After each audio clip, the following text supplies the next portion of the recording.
കൊടുങ്ങല്ലൂർ താലപ്പൊലിക്കെതിരെ സംവിധായകൻ കമൽ നടത്തിയ തെറ്റിദ്ധാരണാജനകമായ പ്രസ്താവന പിൻവലിക്കണമെന്ന് ബിജെപി നേതാക്കൾ വാർത്താസമ്മേളനത്തിൽ ആവശ്യപ്പെട്ടു. ഇരിങ്ങാലക്കുടയിൽ നടന്ന വർണ്ണക്കുട എന്ന സാംസ്കാരികോത്സവത്തിന്റെ ഉദ്ഘാടന പ്രസംഗത്തിൽ കൊടുങ്ങല്ലൂർ ശ്രീകുരുമ്പ ഭഗവതി ക്ഷേത്രത്തിലെ താലപ്പൊലി മഹോത്സവത്തിൽ പങ്കെടുക്കാൻ ഭയമാണെന്ന പ്രസ്താവന നടത്തിയ കമൽ കൊടുങ്ങല്ലൂർ ഭഗവതി ക്ഷേത്രത്തെയും അതിന്റെ ആചാര അനുഷ്ഠാനങ്ങളെയും നശിപ്പിക്കുവാനുള്ള ശ്രമമാണ് നടത്തുന്നതെന്ന് ബിജെപി നേതാക്കൾ ആരോപിച്ചു. കൊടുങ്ങല്ലൂർ താലപ്പൊലി ഉത്സവത്തിൽ കൊടുങ്ങല്ലൂർക്കാരുടെ ദേശീയ ഉത്സവമായിട്ടുള്ള കൊടുങ്ങല്ലൂർ ശ്രീകുരുമ്പ ഭഗവതി ക്ഷേത്രത്തിലെ താലപ്പൊലി ഉത്സവത്തിൽ പങ്കെടുക്കാൻ വരുന്നത് ഭയമാണ് എന്നാണ് കമൽ എന്ന കമാലുദ്ദീൻ വർണ്ണക്കുടയുടെ സാംസ്കാരിക സമ്മേളനത്തിൽ ഉദ്ഘാടന പ്രസംഗത്തിൽ പറഞ്ഞു.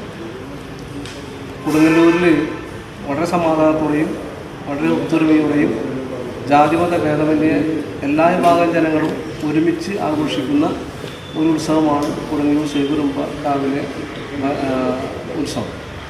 ആ ഉത്സവത്തെ നശിപ്പിക്കുക എന്നുള്ള ഒരു പ്രചാരവേലയുടെ ഭാഗമായിട്ടാണ് ഇരിങ്ങാലക്കുടയിലെ വർണ്ണക്കുട സാംസ്കാരിക സമ്മേളനത്തിൻ്റെ ഉദ്ഘാടകനായിട്ടുള്ള കമൽ എന്ന കമാലുദ്ദീൻ അത്തരത്തിൽ വർഗീയ വിഷം തുപ്പുന്ന രീതിയിൽ CPMൻ്റെ മുഖം പേര് നടക്കുന്ന കമാലുദ്ദീൻ അത്തരത്തിലൊരു പ്രചാരണം നടത്തിയിരിക്കുന്നത്.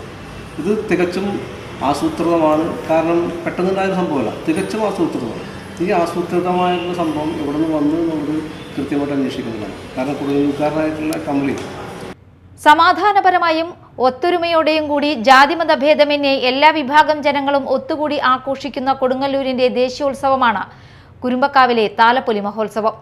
കൊടുങ്ങല്ലൂർ ശ്രീകുരുമ്പ ഭഗവതി ക്ഷേത്രത്തിലെ താലപ്പൊലി മഹോത്സവം ജനുവരി 13-ന് തുടങ്ങാനിരിക്കെ തൊട്ടടുത്ത ഇരിങ്ങാലക്കുടയിൽ വെച്ച് നാവിൽ വർഗീയ വിഷം പുരട്ടിക്കൊണ്ട് ജനങ്ങൾക്കിടയിൽ ഭയം വിതറി കമൽ നടത്തിയ നിരുത്തരവാദപരമായ പ്രസ്താവന സാധാരണ രീതിയിൽ കാണാനാകില്ല. ഇത് വളരെ ആസൂത്രിതമായ ഒരു അജണ്ടയുടെ ഭാഗമാണ്.